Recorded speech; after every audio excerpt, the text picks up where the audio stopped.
welcome to my channel if you are new. If not, welcome back. My name is Mia. This is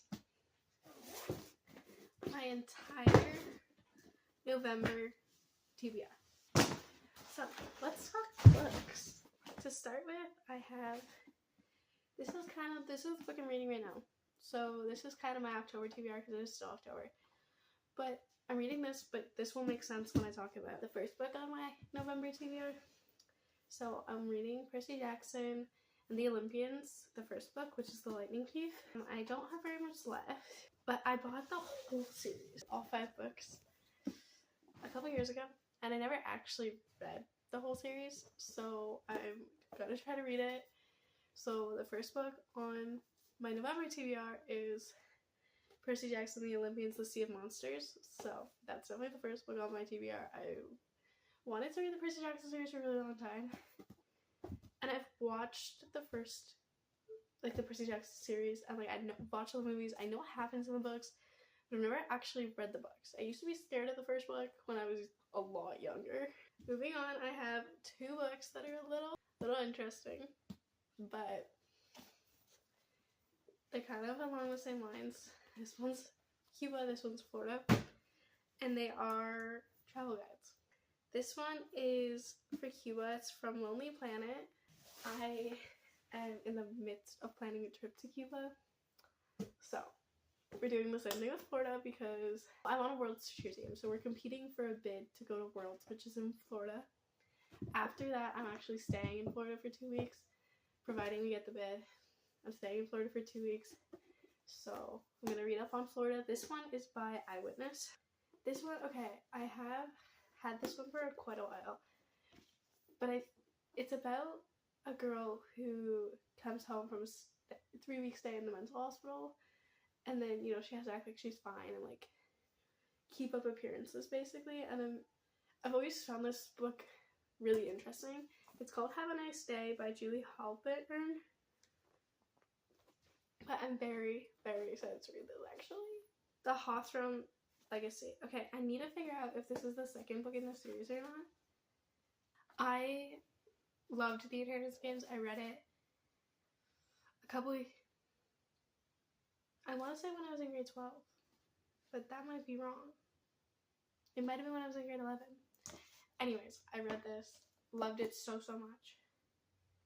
Read the Inheritance Games, loved it so much.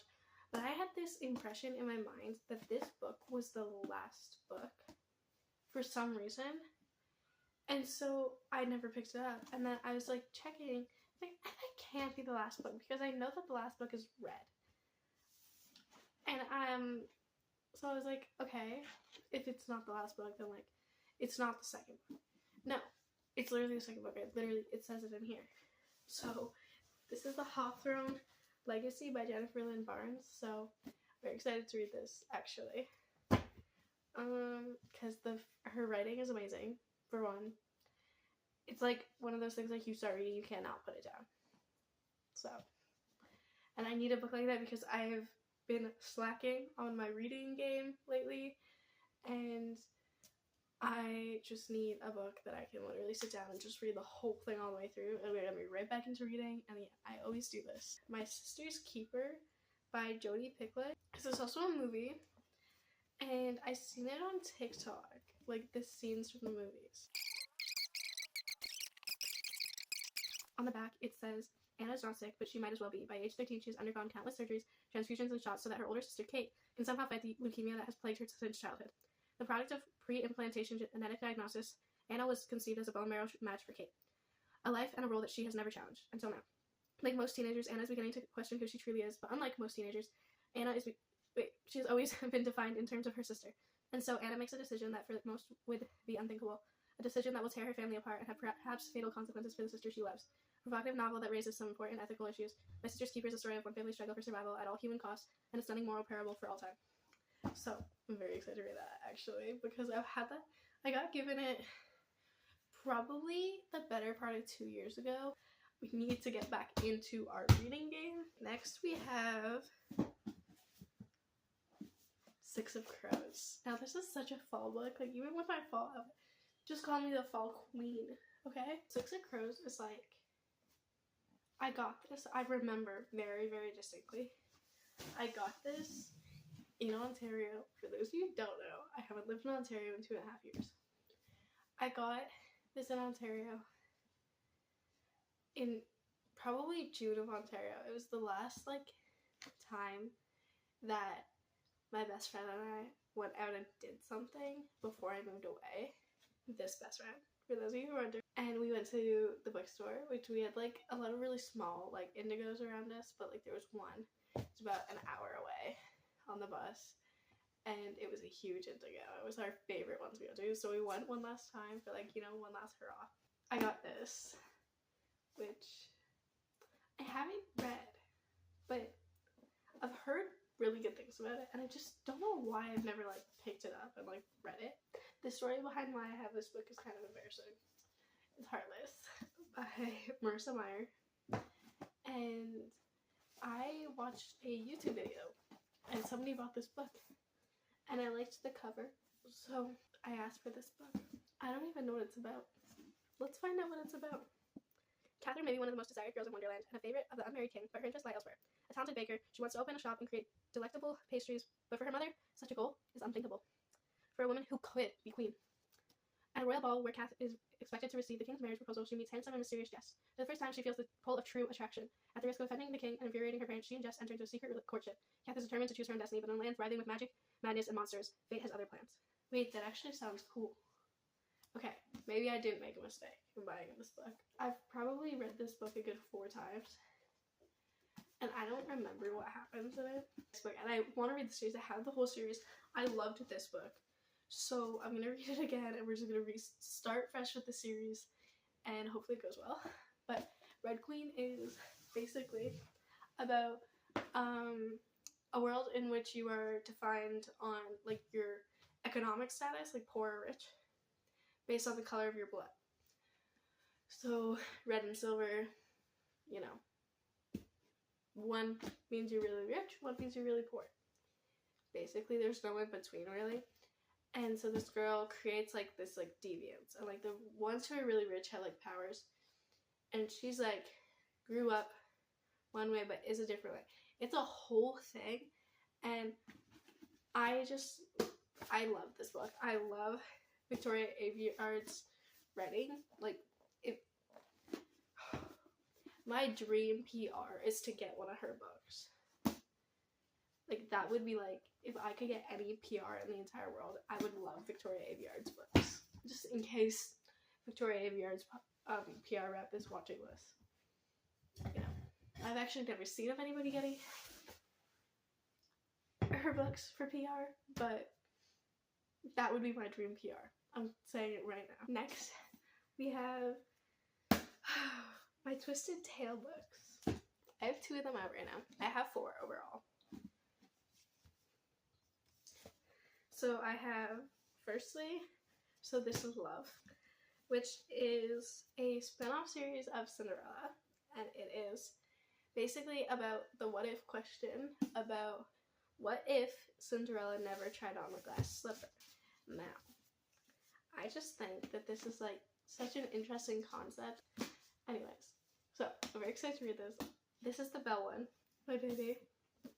My 2 favorite Disney princesses are Belle and Merida, which is from Brave. Belle because if you've seen my prom pictures, I kind of look like Belle. Also, I just Belle likes reading, and I love reading, and Belle is she found the good in somebody who's really bad, which is a lot different than the other Disney stories. A lot of the other Disney stories where Prince Charming is good the whole time. The Beast is he was good, but she broke down the walls that he had built up, and I like that storyline. I also like that we look very similar. Merida, I like that her happy ending is not based on a guy, because realistically speaking, guys, I love Disney, okay? Don't take this any other way. But a lot of the movies Cinderella and Snow White and Sleeping Beauty and Rapunzel not as much, but a lot of happy endings are based on a guy. And Rapunzel's was, she found her family based on a guy still, so it was about a guy. I don't like that, because for me, my happy ending, and when I'm happiest, has never been based off of a boy. And I think that you can be you can have your happy ending, and it can have nothing to do with your boyfriend, I don't have a boyfriend right now, but boys aren't meant to be our whole happy ending. They're meant to be our, I don't know how to word this. They aren't meant to be our whole happy ending. A boy can be part of your happy ending, but if the only happy ending you want is with a guy, then you need to reevaluate. There's your life lesson with me. Anyways, as old as time, it is What If Belle's mother cursed the beast. That is the story, or like the what if behind this book. I got these two from the library, these travel ones, and I really want to read them. So I'm thinking, like, what if I read this Cuba one? Like, okay, here's what the like contents says. The first part was like plan your trip, and it says welcome to Cuba, Cuba map, top experiences, need to know first time Cuba, what's new, accommodations month by month, itineraries, outdoor activities, family travel, U.S. travelers, regions advanced, and on the road. It says Havana, so it has sites, activities, courses, tours, festivals and events, sleeping, eating, drinking and nightlife, entertainment, shopping, and then it has like other places too. It basically just talks about literally all the same stuff in these. And then understand, it has history, food and drink, Cuban way of life, literature and the arts, architecture, music and dance, landscape and wildlife, and then the survival guide, so hurricane planning, directory, language, glossary, and map legend. The Florida one, let's see what the Florida one has. So it has welcome to Florida, reasons to love Florida, explore Florida, getting to know Florida, Florida itineraries, Florida your way, a year in Florida, a brief history, and then experience Miami, has Miami Beach, downtown, and Coral Gables, beyond the center. The one place I actually don't want to go, but I'm in Florida, is Miami. So hold me accountable so I can actually finish these books. I'm gonna start as soon as I finish this one. Guys, if I post another book before I post this one, come for me in the comments. Be like, what is wrong with you? Because I've been reading this book since the beginning of grade 12. It's October of my first year post grade 12 graduation. So, I'm actually gonna go read this right now, so you guys can't come for me in the comments. Ew, what is this piece of hair doing? Anyways, yeah, I will see you guys in the next one. Thank you guys so much for watching. I always appreciate it. And yeah, I will stop posting consistently for 2 weeks and then not posting for 6 months. I'll stop doing that.